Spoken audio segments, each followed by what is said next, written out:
selamat datang di kelas International Business Strategy sesi pertama tentang dampak globalisasi terhadap perusahaan, terutama perusahaan yang sudah mengglobal.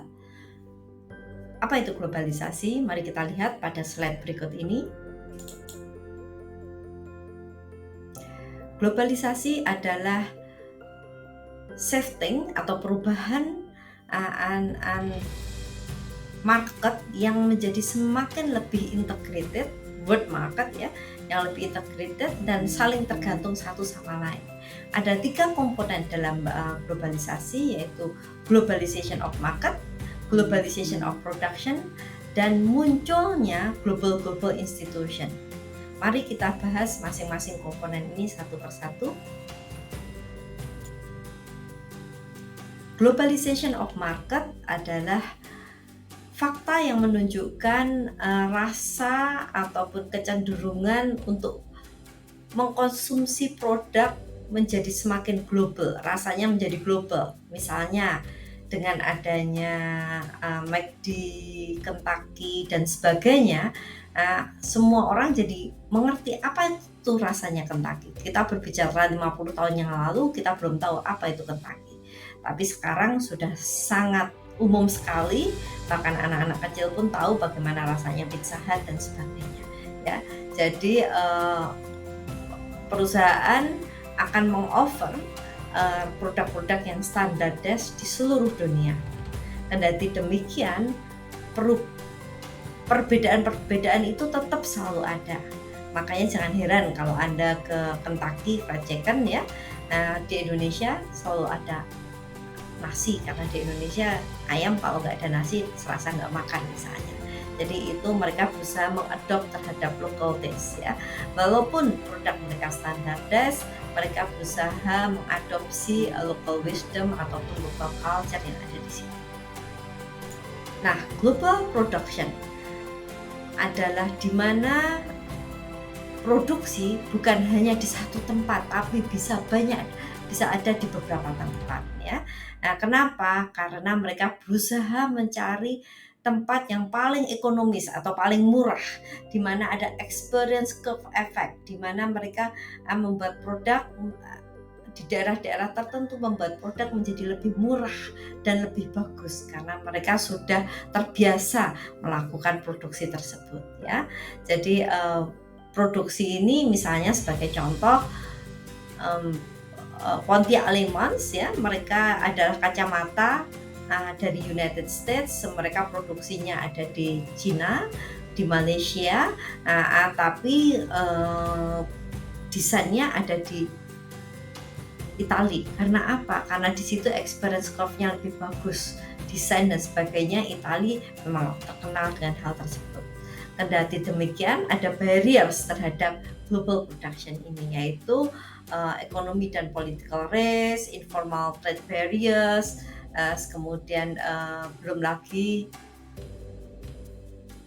negara-negara tersebut kadang-kadang ada peraturan dari pemerintah yang kita harus mempertimbangkan.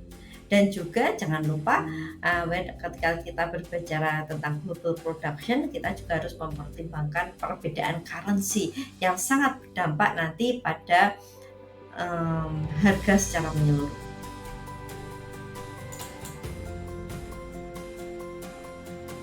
Nah, impact daripada globalisasi sebetulnya bisa dilihat di sini bahwa drivernya itu adalah apa? Teknologi juga semakin canggih, marketnya menjadi lebih terbuka, ya adanya economic integration. Cuma di sisi lain, challenging tetap ada, kulturnya tetap berbeda, marketnya juga ada market barriers. Bahkan kalau kita berbicara di Cina aja, Cina yang di bagian pinggir-pinggir pantai juga sangat berbeda dengan Cina yang ada di mainland. The way how they consume the product dan juga harganya mungkin akan sangat berbeda. Sehingga corporate strateginya juga harus berbeda satu sama lain, karena mereka akan menjadi compete satu sama lain. Dengan adanya economic integration, perusahaan Indonesia tidak hanya berkompetisi dengan perusahaan-perusahaan Indonesia saja, tapi juga dengan Malaysia, Thailand, Brunei, dan negara-negara Asia lainnya. Jadi intinya adalah kita mempunyai desain yang global, tapi kita harus local delivery. We have to think global, but we have to act local. Jadi kita tidak bisa menyamakan semuanya. Nah, walaupun ini sudah ada globalisasi.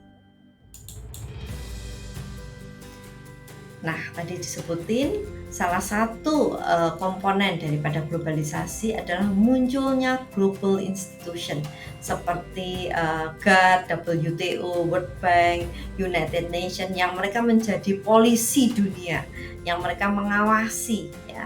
Nah, sebagai contoh dengan adanya WTO ini banyak sekali barriers perdagangan yang dibuang atau dieliminate, sehingga sebetulnya menjadi semakin kompetisinya juga semakin tinggi, dan sebetulnya yang diuntungkan siapa ya, customernya sendiri, karena mereka akan saling berkompetisi satu sama lain ya.